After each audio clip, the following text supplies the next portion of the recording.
ৰাইজ দেখিছেনে, এই নামঘৰ ভাগ হৈছে আমাৰ ডিব্ৰুগড় কলাখোৱা গাঁৱৰ নামঘৰ ভাগ। এই নামঘৰ ভাগৰ পৰা অলপ দূৰ যোৱাৰ পিছতে ৰাইজে মেজি জ্বলোৱা ঠাইডোখৰ পামগৈ।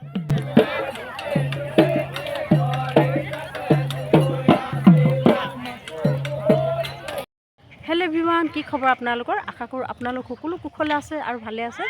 আৰু এতিয়া আমি মেজিত সেৱা কৰিব যাওঁ। আপোনালোক সকলোকে মাঘ বিহুৰ শুভেচ্ছা জনালোঁ।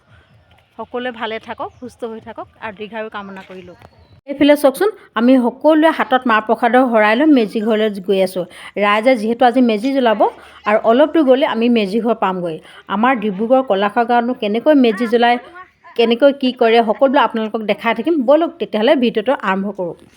মাঘ বিহু উপলক্ষে আমি উৰুকাৰ দিনাখনে আমাৰ ডিব্ৰুগড় গাঁৱৰ ঘৰখন পালোহি। ভাবিলোঁ এইবাৰ আমাৰ পৰিয়ালৰ লগতে মাঘ বিহু উদযাপন কৰিম বুলি। এইফালে চাওকচোন ৰাইজ, ফাইনেলি আমি মেজি জ্বলোৱা ঠাইডোখৰ পালোহি আৰু সকলো ৰাইজ গোট খাইছে আৰু একেলগে মেজি জ্বলাইছে।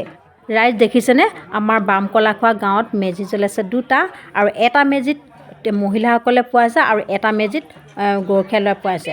আৰু এইফালে চাওকচোন, জ্যেষ্ঠসকলে বহি আছে আমাৰ আশীৰ্বাদ, সকলোকে আশীৰ্বাদ দিবৰ কাৰণে মাঘ বিহু উপলক্ষে। পেলাই মেলি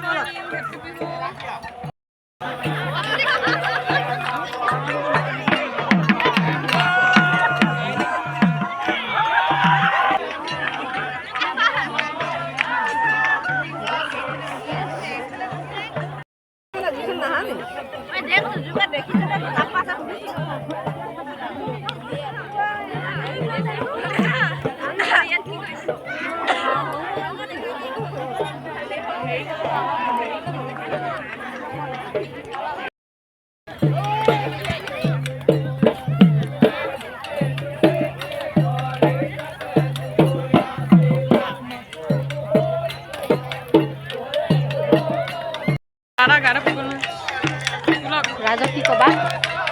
হেপী বিহু সকলোকে মুখৰ পৰা। ভতিজা দেই আমাৰ।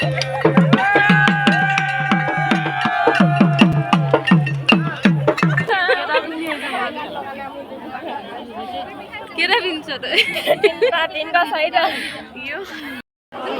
এতিয়া মানুহলৈ বহি দিছে যে ভাল লাগিছে দেখি।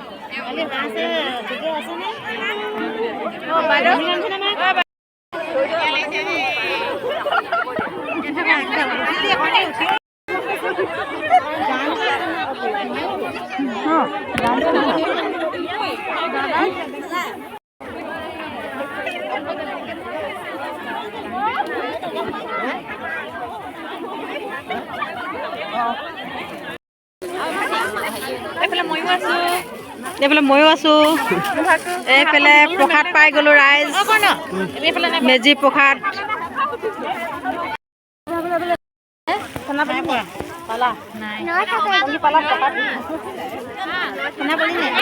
প্ৰসাদ পাই গ'লোঁ। এইফালে চাওকচোন ৰাইজ, মেজি জ্বলোৱা শেষ হোৱাৰ পিছত গৰখীয়া ল'ৰাই আমাক সকলোকে প্ৰসাদ দিছে। আমি ধুনীয়াকৈ প্ৰসাদ পালোঁ আৰু খাম আৰু দেই এতিয়া।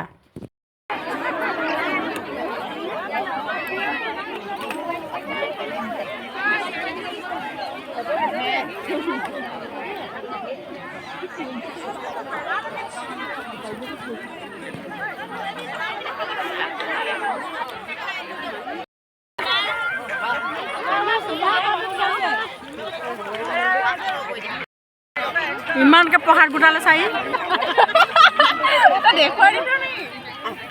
কি চিন্তা কৰিছা? আহি থাকা ধুনীয়াকে।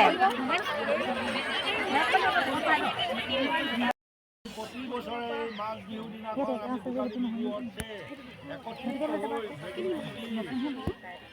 আমাৰ সকলো ৰাইজে হ'বৰ কাৰণে আমাৰ ভকতসকলে আশীৰ্বাদ কৰিছে, ঈশ্বৰ কৃষ্ণই আশীৰ্বাদ কৰিছে। সুদৰ্শন চক্ৰ লৈ যেনেকৈ গোপীসকলক 7 দিন হাত ৰাখি আমাৰ গোবৰ্ধন পৰ্বত ধৰি প্ৰভু ভগৱন্ত ঈশ্বৰ কৃষ্ণই আমাৰ সকলোক ৰক্ষা কৰিছিল, ঠিক তেনেকৈ শ্ৰীকৃষ্ণই প্ৰভু ভগৱন্তই আপোনালোকক ৰক্ষা কৰিছে। আৰু যুৱকসকলে যিটো কল্পনা কৰে তোমালোকে নিজে আগবাঢ়ি যাবৰ কাৰণে আমি আশীৰ্বাদ কৰা হৈছে। ইয়াত মোবাইলত ৰাইজ মেজি জ্বলোৱা শেষ হোৱাৰ পিছত আমি সকলোৱে একেলগে মিলি প্ৰসাদ গ্ৰহণ কৰিলোঁ।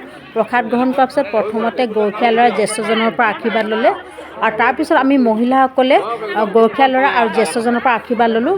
এতিয়া আমি ঘৰলৈ যাওঁ। ৰাইজ যদি ভিডিঅ'টো ভাল লাগি লাইক কমেণ্ট শ্বেয়াৰ ছাবস্ক্ৰাইব কৰি দিব।